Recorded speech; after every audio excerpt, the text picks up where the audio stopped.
The Andromeda Galaxy is the great neighbor of our cosmic home. On truly dark nights, far from light pollution, it appears as a faint smudge in the sky. It may look subtle, but we are looking at something colossal, a gigantic spiral galaxy surrounded by smaller systems, filled with globular clusters, and home to a stellar population that defies imagination. And there is an impressive detail behind this seemingly calm view. Andromeda is coming toward us. Very slowly, it is true, but on a cosmic scale, the encounter with the Milky Way is already underway. Although there are dozens of dwarf galaxies closer to the Milky Way, Andromeda is the nearest massive spiral to us. Aside from the Large Magellanic Cloud and the Small Magellanic Cloud, visible mainly in the southern hemisphere, no other external galaxy shines as brightly in our sky. Between October and December, from dark locations, it can be seen with the naked eye as a small, luminous blur. With a simple pair of binoculars, the experience changes completely, revealing a more extended and defined structure. We are talking about an object located about 2.5 million light-years from Earth, with an apparent magnitude around 3.4. Our eyes can see up to magnitude 6. That makes it the most distant object a human can see without the aid of telescopes. Curiously, its apparent size in the sky is larger than that of the full moon, although most of its brightness is too subtle to be perceived without ideal observing conditions. Andromeda and the Milky Way dominate what is known as the local group, a collection of gravitationally bound galaxies. Between the two, Andromeda has the advantage in size and mass. Our galaxy contains just over 100 billion stars spread across a disk about 120,000 light-years in diameter. Andromeda may host close to 1 trillion stars and extends roughly 220,000 light-years across. It is an impressive difference. If someone tried to cross that distance with current technology, the challenge would be practically eternal. A spacecraft traveling at 17 kilometers per second would take around 40 billion years to get there, longer than the estimated age of the universe itself. Even if it were possible to reach the speed of light, it would still require 2.5 million years, as measured from both the point of departure and the point of arrival. Relativity would make the experience different for whoever was traveling, but from our frame of reference, that is the scale involved. Like the Milky Way, Andromeda has its own system of satellite galaxies. More than 20 dwarf galaxies have already been identified around it. Among the best known are Messier 32 and Messier 110. Evidence suggests that Messier 32 may have been much larger in the past. Gravitational interactions with Andromeda likely stripped away part of its stellar disk, triggering an intense period of star formation in its core. Messier 110 also shows signs of interaction. Observations have revealed a stream of metal-rich stars in Andromeda's halo, suggesting that these stars may have been torn from smaller galaxies during gravitational encounters.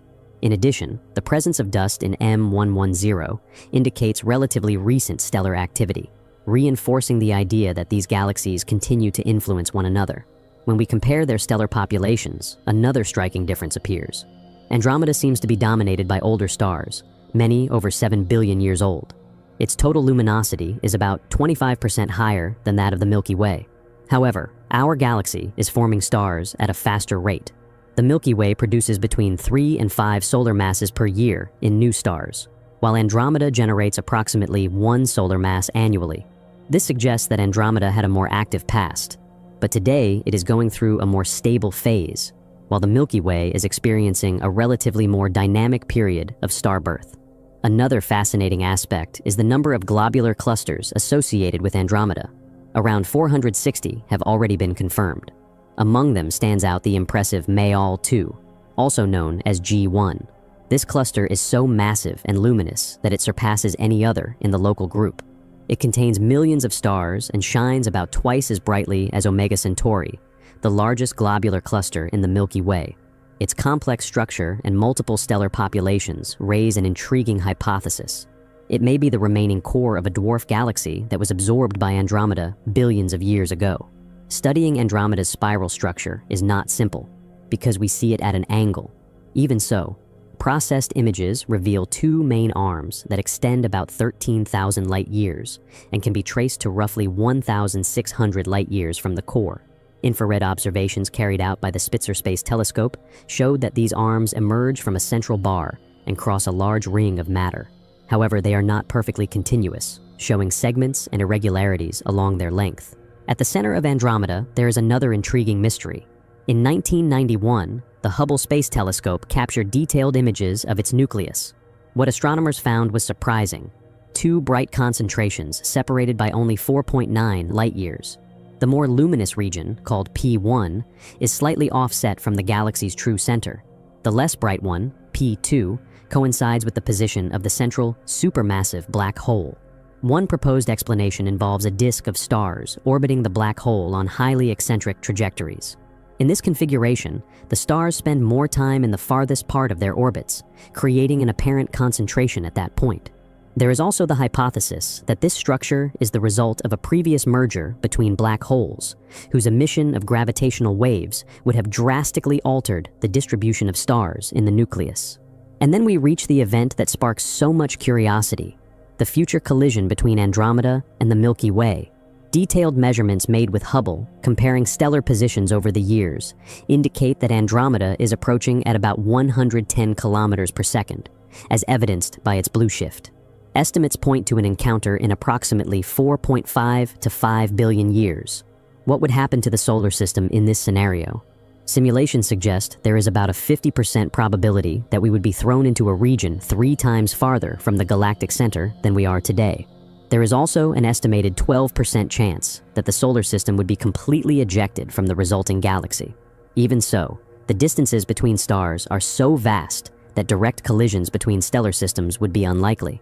Curiously, when this merger occurs, Earth will probably no longer be habitable.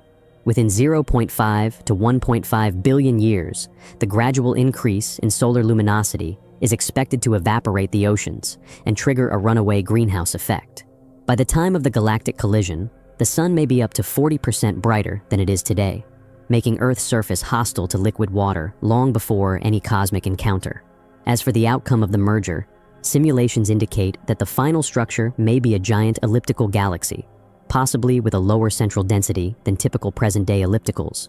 Depending on the amount of remaining gas, there is also the possibility of forming a lenticular galaxy, or even a superspiral. Over the course of about 150 billion years, the other galaxies in the local group are expected to eventually merge into this new structure, completing a long stage of galactic evolution. Observing Andromeda is therefore looking at the past and the future at the same time. We see light that left 2.5 million years ago, but we also glimpse the destiny of our own galaxy.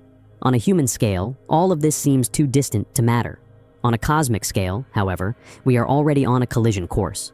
And that reveals something extraordinary. The universe is not static. It is in constant transformation, shaping galaxies, stars, and, eventually, redefining the very stage on which we exist. Earth is a grain of dust orbiting an ordinary star on the outskirts of a galaxy that is itself overshadowed by its larger neighbor. Yet being aware of that smallness is our greatest triumph. We are the part of the universe that developed the ability to look at itself, measure its own finitude, and calculate the mass of galaxies. Knowing that we are 2.5 million light-years from Andromeda, and even so, can unravel the composition of its nucleus, and the age of its stars shows that the human mind transcends its physical fragility. When we think about the possibility of life, Andromeda's numbers completely change the rules of the game. With 1 trillion stars, about 10 times more than the Milky Way, the mathematics of astrobiology takes on colossal proportions. Even if the conditions for the emergence of life are extraordinarily rare, a sample universe of 1 trillion stellar systems makes the absence of life an almost irrational statistical impossibility. Life on Earth took billions of years to go from single-celled organisms to complex beings. Andromeda's long-term stability offers a formidable window of time for life forms not only to have arisen, but to have evolved beyond what we can comprehend. Because Andromeda had a very active past and is more stable today, it is plausible to imagine that entire civilizations may have flourished, looked at the Milky Way in their sky, and eventually disappeared back into cosmic dust before Earth even formed. Looking at Andromeda, that small diffuse smudge in the night sky, is to face the abyss of time. It is to look at the light of a remote past that carries the destiny of our distant future. Our existence is incredibly brief and fragile, but the fact that we can understand the mechanics of galaxies that will collide billions of years after we are gone gives immense meaning to the short moment when the stage is ours. If you enjoyed our journey, subscribe to the channel, leave a like, and share. Thank you for watching and see you in the next video.